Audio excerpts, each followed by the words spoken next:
Standing in my childhood bedroom at 6 a.m. on what should have been the happiest day of my life, I stared at the shredded remains of my wedding dress hanging like confetti from my closet door. 3 years of planning, $4,000 of carefully saved money, and my grandmother's vintage pearl buttons scattered across the hardwood floor like broken dreams. My sister Carmen sat on my old twin bed, arms crossed, wearing that familiar smirk that had haunted my childhood. "Oops," she said, not even trying to hide the satisfaction in her voice. "I guess you'll have to postpone." But what Carmen didn't know was that our father, General Marcus Thompson, was about to make a phone call that would change everything. I'd love to know which corner of the globe you're watching from, and if this story speaks to you, make sure to subscribe. Tomorrow's video is one you absolutely can't miss. The rivalry started when Carmen was 7 and I was 5, the day she cut off all my Barbie's hair and told Mom I did it to myself.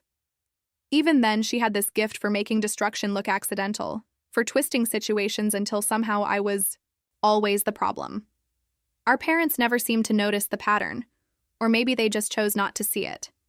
Carmen was the golden child, the one who brought home perfect report cards and student council positions, while I struggled with dyslexia and spent most family dinners being lectured about applying myself better. By high school, Carmen's sabotage had evolved into an art form. The night before my junior prom, she accidentally spilled nail polish remover on my dress. When I got accepted to State University, she somehow managed to get my acceptance letter, lost in the mail for 2 weeks, nearly causing me to miss the enrollment deadline. She told everyone it was the Postal Service's fault, but I found the crumpled letter hidden in her car glove compartment months later. Each time I confronted her, she'd turn those innocent blue eyes toward our parents and claim I was being paranoid and dramatic. College gave me a 4-year reprieve from Carmen's chaos. But the moment I announced my engagement to David Mitchell, a kind-hearted teacher I'd met at a coffee shop in Richmond, the old patterns roared back to life. Carmen, who was still single, despite dating half of Norfolk's eligible bachelors, suddenly became extremely interested in wedding planning. She volunteered to help with everything: the venue search, the caterer meetings, the dress shopping appointments. I should have known better, but part of me desperately wanted to believe my sister had finally grown up. The warning signs were subtle at first. Vendors would call to confirm details Carmen had supposedly arranged, only for me to discover she'd given them wrong information. The florist showed up to our venue consultation with white lilies instead of the pink roses I'd specifically requested, insisting Carmen had called to change the order. The wedding cake baker was convinced I wanted vanilla instead of chocolate, even though I'd tasted and approved the chocolate samples myself. Carmen would apologize profusely each time, claiming communication errors and promising to be more careful. 3 months before the wedding, Carmen offered to help me find the perfect dress.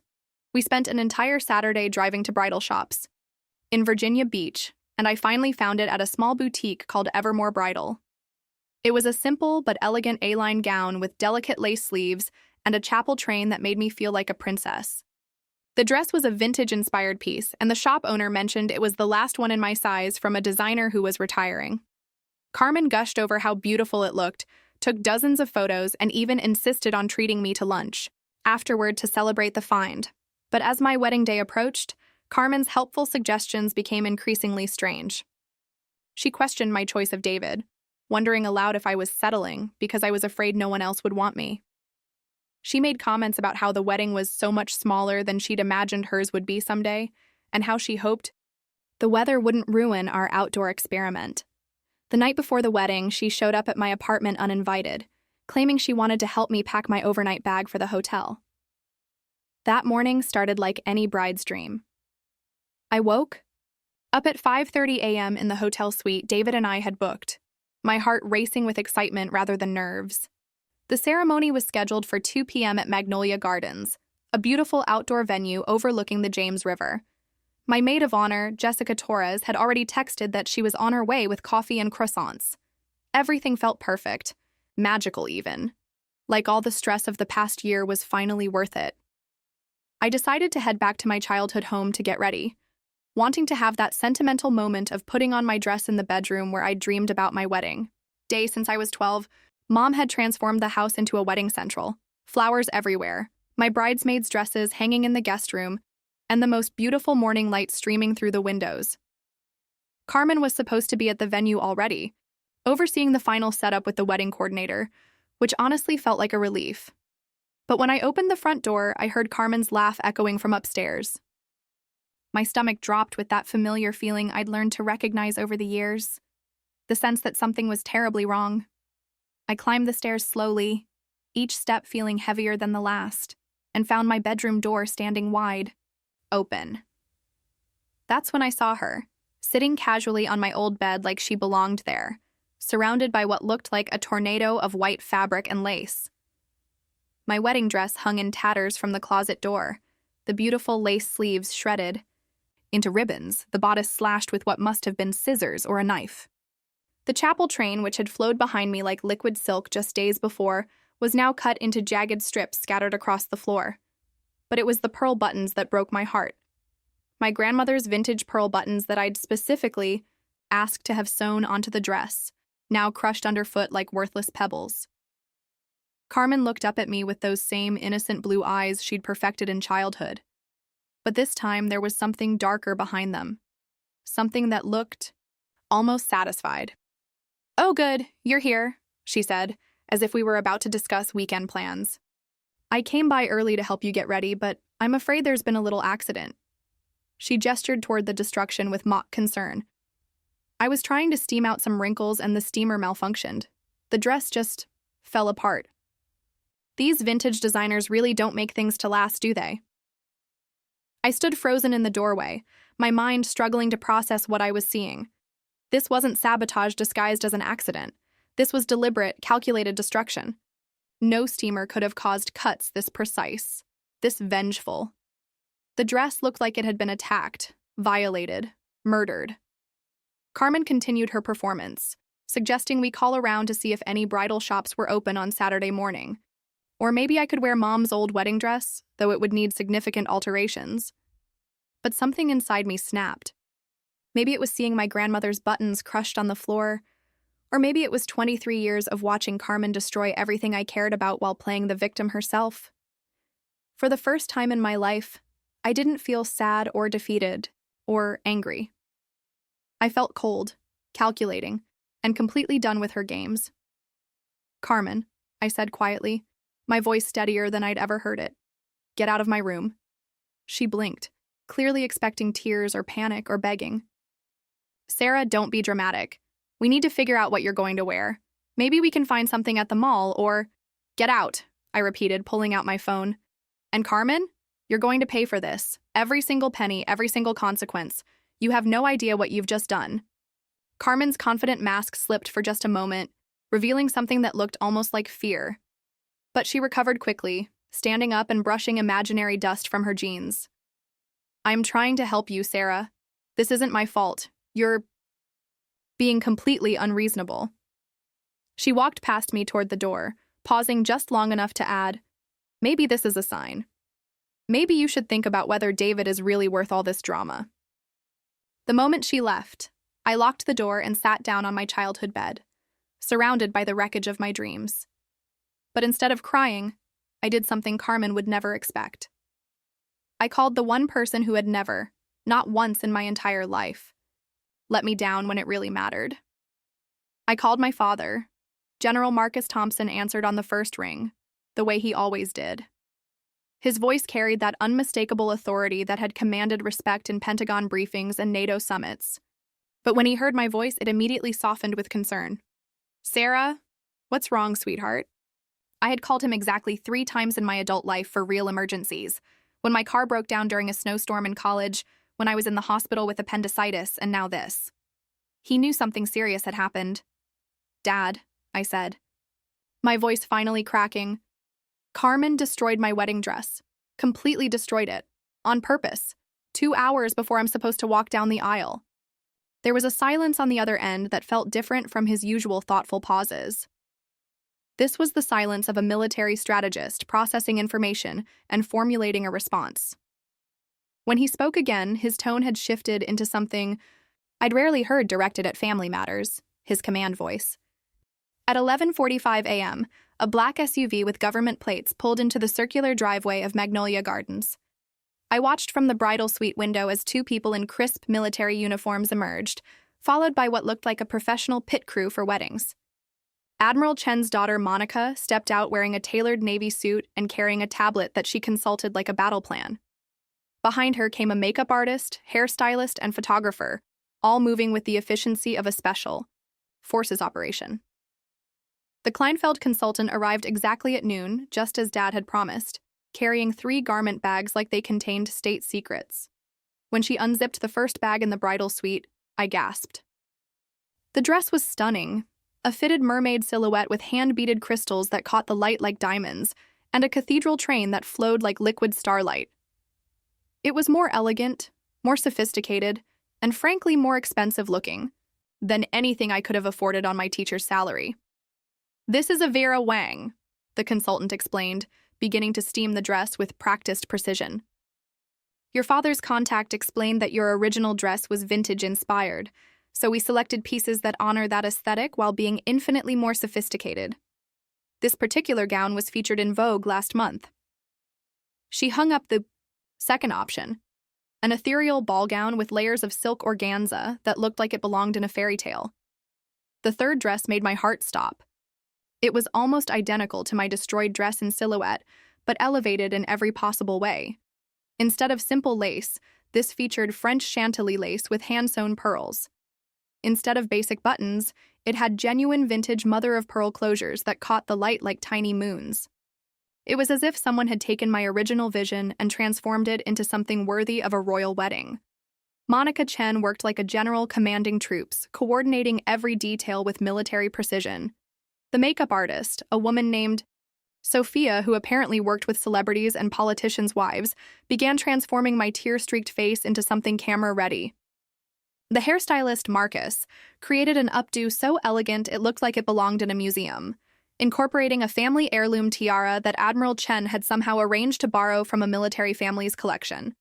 While this transformation unfolded, I could hear activity throughout the venue that sounded more organized than anything Carmen had ever coordinated. Monica's team was apparently repositioning flowers, adjusting lighting, and setting up what she called strategic photo opportunities that would ensure every moment was captured perfectly. Through the window, I watched additional vendors arriving, a string quartet that hadn't been in my original budget, upgraded linens for the reception tables, and what appeared to be a champagne service for the cocktail hour. A lot of love and effort went into bringing this story to life. If you're enjoying it, we'd be so grateful if you'd subscribe to our channel.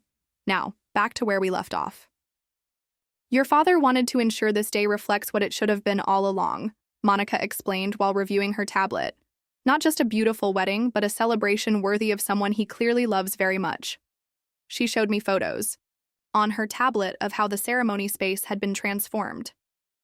My simple flower arrangements had been elevated with additional blooms and greenery that made the entire garden look like something from Southern Living magazine. The photographer, James, began capturing everything with an artistic eye that made even the getting ready process look like a fashion shoot. He explained that he usually worked with high-profile political families and diplomatic events, but Dad had personally requested his services.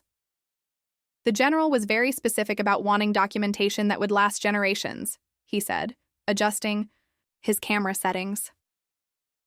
He mentioned wanting your children to see how beautiful their mother looked on the day she refused to let anyone diminish her joy.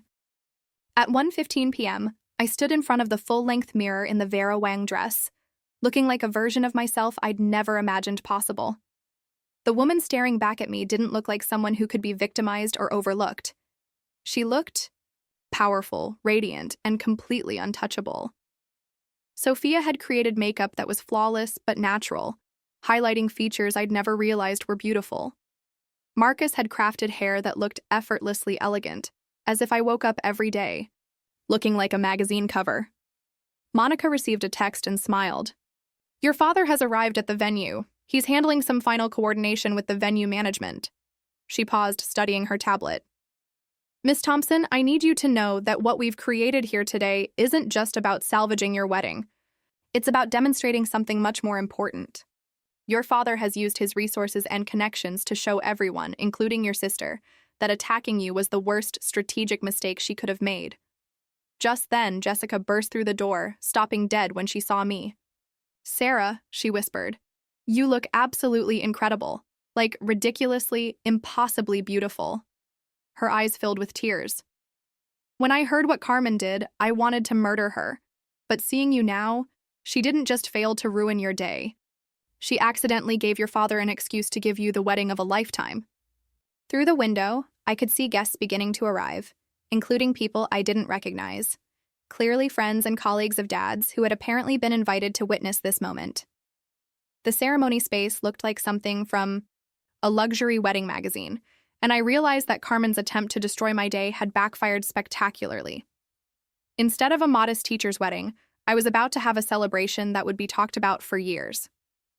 At 1:45 p.m., 15 minutes. Before the ceremony, Dad appeared at the bridal suite door in his dress uniform. Not his civilian father of the bride attire, but his full military dress blues with every ribbon, medal, and insignia that represented 30 years of distinguished service.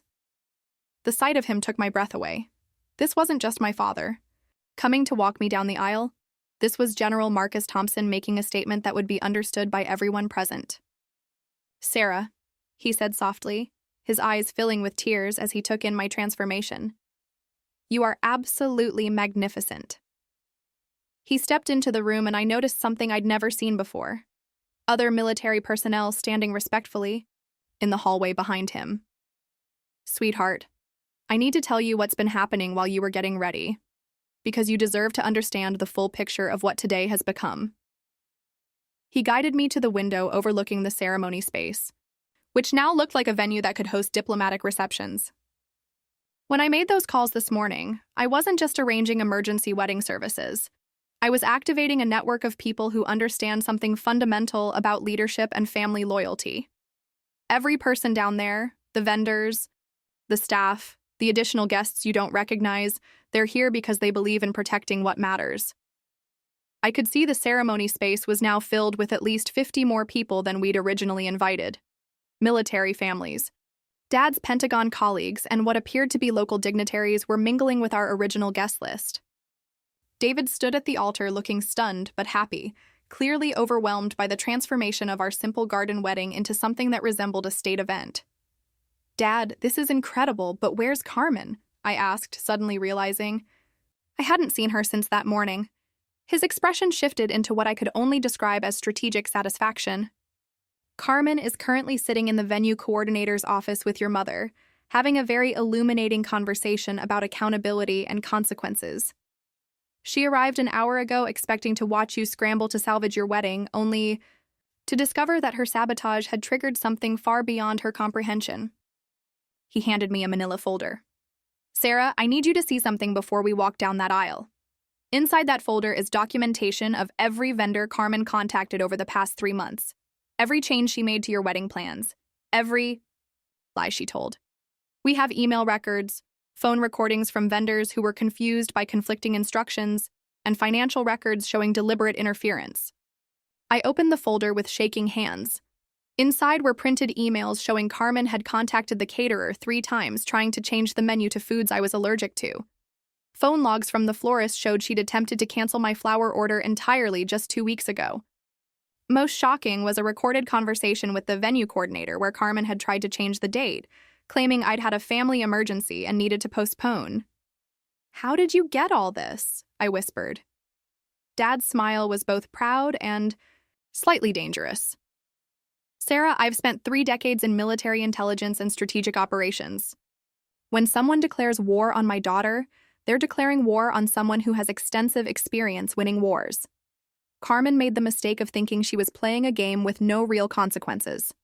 He pointed toward the window. "Every vendor down there has been interviewed by my people.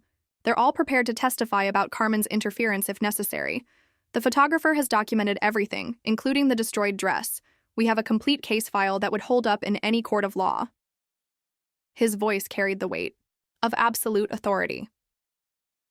"But more importantly, we have something Carmen never anticipated: the complete support of a community that understands loyalty and respect."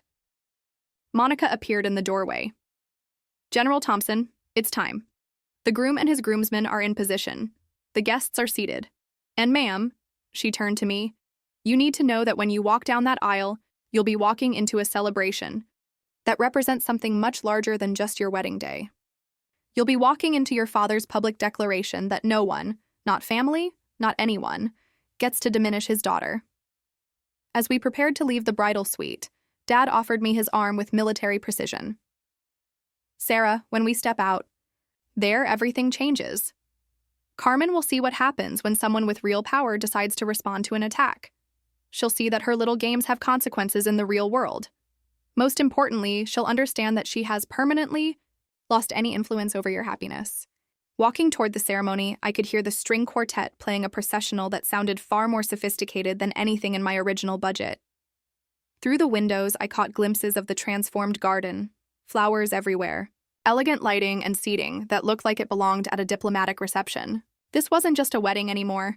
It was a demonstration of power, protection, and what happened when someone made the mistake of targeting a general's daughter. "Are you ready to show everyone who you really are?" Dad asked as we approached the garden doors. I straightened my shoulders, feeling the weight of the Vera Wang dress and the strength of my father's unwavering support. "Yes, sir. I'm ready to become Mrs. Mitchell in style." The ceremony was flawless. David's face when he saw me walking down the aisle in that Vera Wang masterpiece was worth every moment of the morning's chaos. Our vows were exchanged under a canopy of white roses and baby's breath that looked like something from a royal wedding, while a photographer who usually documented state dinners captured every moment. The reception that followed felt like celebrating in a dream, elegant, sophisticated, and filled with people who genuinely wanted to be there. It wasn't until the cake cutting that I saw Carmen again. She appeared at the edge of the reception area looking like she'd been crying, her usually perfect makeup smudged and her confident demeanor completely shattered. She stood next to Mom, who looked pale and shaken, both of them watching the celebration from a distance like uninvited guests at their own family event. I was cutting the cake with David, laughing as he playfully tried to smear frosting on my nose when I noticed the crowd parting. Dad was walking toward Carmen and Mom with the same measured stride he used when approaching a podium for military briefings. Behind him walked Admiral Chen and two other officers I didn't recognize, their presence commanding immediate attention from everyone nearby. "Carmen," Dad said, his voice carrying across the reception area with unmistakable authority. "I think it's time we had that conversation." His tone was polite but contained the kind of steel that had negotiated international treaties and commanded respect in war rooms. Carmen looked around desperately, as if searching for an escape route, but found herself surrounded by curious guests and military personnel who clearly understood the gravity of what was happening. Mom tried to intervene. "Marcus, please. Not here. Not at Sarah's wedding." But Dad held up one hand and she fell silent immediately. "Linda, this is exactly where this conversation needs to happen. In front of witnesses at the event Carmen tried to destroy, surrounded by people who understand the difference between acceptable behavior and warfare." Admiral Chen stepped forward, holding a tablet that she consulted like evidence in a court-martial. "Carmen Thompson, we need to discuss your systematic interference with your sister's wedding preparations. We have documented evidence of deliberate sabotage spanning 3 months." Her voice carried the authority of someone accustomed to briefing heads of state. The reception guests had gone completely silent, sensing they were witnessing something far more serious than typical family drama. Carmen's face went through a series of expressions: confusion, fear, and finally a desperate attempt to resurrect her innocent act. "I don't understand what you're talking about. I was trying to help."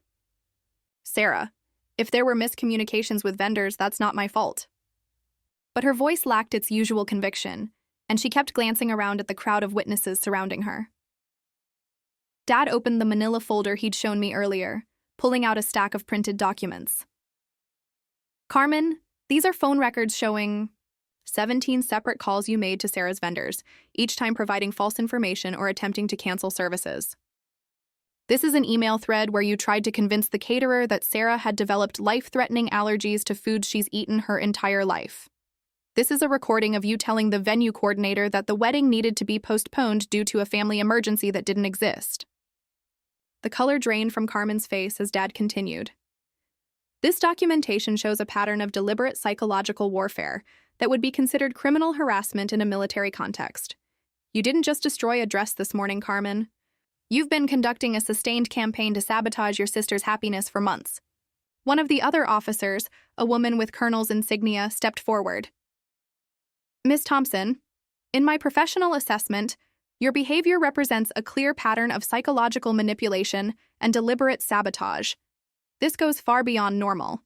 Sibling rivalry into territory that would warrant serious disciplinary action in any professional environment. Carmen looked frantically toward Mom for support, but Mom was staring at the documents in Dad's hands with growing horror. Carmen, Mom whispered, did you really do all this? For the first time, Mom was seeing the complete picture instead of isolated incidents that could be explained away as accidents or misunderstandings. I want to know, Dad continued, his voice cutting through the garden like a blade, what you thought would happen when you destroyed Sarah's wedding dress this morning. Did you think she would cry and cancel?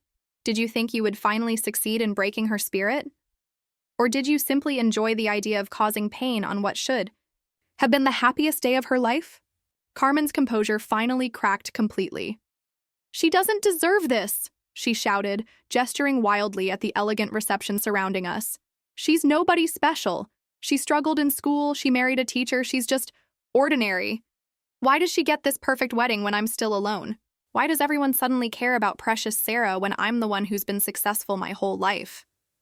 The words hung in the air like a confession. Around us, wedding guests who had been enjoying celebration just moments before now stared at Carmen with expressions ranging from shock to disgust. She had just revealed, in front of dozens of witnesses, the jealousy and malice that had driven years of sabotage. Dad nodded slowly, as if Carmen had just confirmed exactly what he'd expected. And there it is, he said quietly. The truth we've all been pretending not to see for 20 years. The silence that followed Carmen's outburst was deafening. Wedding guests stood frozen, champagne glasses halfway to their lips, as the magnitude of her confession settled over the reception like a storm cloud. But Dad wasn't finished. He closed the manila folder with deliberate precision and looked directly at Carmen with the expression of a commanding officer delivering a final verdict. Carmen, effective immediately, you are no longer welcome at any family gathering that involves Sarah or her children. You will have no contact with her wedding vendors, her friends, or her professional associates. You will not attend future birthdays, holidays, or family celebrations unless Sarah explicitly invites you, which I suspect will be never. His voice carried the finality of a military order that was not open to negotiation or appeal. Mom started to protest. Marcus, she's still our daughter. We can't just... Linda, Dad interrupted, his tone gentle but firm. We have one daughter who has spent years trying to earn love and respect she already deserved, and another daughter who has spent years systematically destroying that first daughter's happiness out of pure jealousy. I will not continue enabling behavior that would be classified as psychological warfare in any other context. Admiral Chen stepped forward with additional documents. Carmen, there's one more thing you need to understand. Several of the vendors you interfered with are owned by military families or have government contracts. Your actions didn't just affect a private wedding. They disrupted business relationships with federal implications. You're fortunate that Sarah's father chose to handle this as a family matter rather than pursuing formal charges. Carmen's face went completely white as the full scope of her situation became clear. She wasn't just facing family consequences. She had inadvertently tangled with a network of military and government connections that could make her life very difficult if they chose to. I didn't know, she whispered, but the words sounded hollow even to her. Of course you didn't know, Dad replied. Because you never bothered to understand who your sister really is or what kind of family you were attacking. You saw Sarah as weak because she's kind, ordinary because she's humble, and vulnerable because she's forgiving. You couldn't have been more wrong. David, who had been standing beside me throughout this confrontation, finally spoke. Sir, with your permission, I'd like to say something. Dad nodded, and David stepped forward with the quiet confidence I'd fallen in love with. Carmen, I want you to know that you've done something today that I never could have accomplished on my own. You've shown everyone here, including my new wife, exactly how extraordinary she really is. He turned to address the crowd of guests who were still watching in fascinated silence. Most people, when faced with the kind of malicious sabotage Carmen orchestrated, would have crumbled. They would have postponed the wedding or settled for something makeshift or spent the day crying about what was ruined. But Sarah did something remarkable. She called her father, trusted in her family's love, and turned the worst day of her life into something more beautiful than we ever imagined possible. The crowd began to murmur in agreement, and I felt tears welling up in my eyes for the first time that day. But these were tears of joy and gratitude, not pain. Colonel Hayes, Dad's aide-de-camp, approached with a final envelope. General Thompson, the final documentation you requested. Dad opened it and pulled out what appeared to be legal papers. Carmen, these are restraining order documents. They're not filed yet, but they're complete and ready for submission if you ever attempt to interfere with Sarah's life again.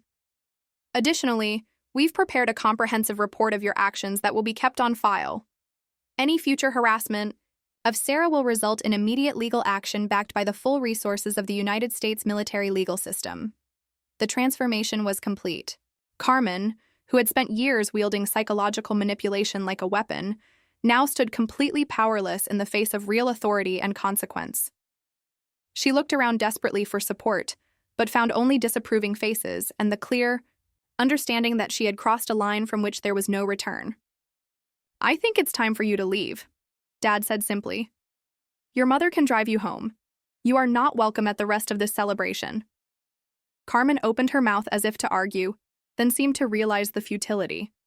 She turned and walked toward the parking area with Mom trailing behind her, both of them looking smaller and more defeated than I'd ever seen them. As they disappeared, the reception gradually resumed its celebratory atmosphere, but with an added energy that felt almost electric. Guests approached David and me throughout the evening, not just to offer congratulations, but to express admiration for how the situation had been handled. Admiral Chen's daughter, Monica, told me it was the most professionally executed family intervention she'd ever witnessed. Later that night, as David and I danced our last dance under string lights and stars, Dad approached us one final time. "Sarah," he said, "I owe you an apology. I should have stopped Carmen's behavior years ago. I should have protected you instead of enabling her by treating this as a normal sibling conflict. But I promise you this, no one will ever be allowed to diminish your light again." I hugged him tightly, feeling completely safe and protected for the first time in my adult life. "Thank you, Dad, for everything, for showing me that I'm worth fighting for." As we drove away that night toward our honeymoon, I realized that Carmen's attempt to destroy my wedding had actually given me something far more valuable than a perfect day. It had given me the knowledge that I was truly loved, fiercely protected, and would never again have to face life's battles alone.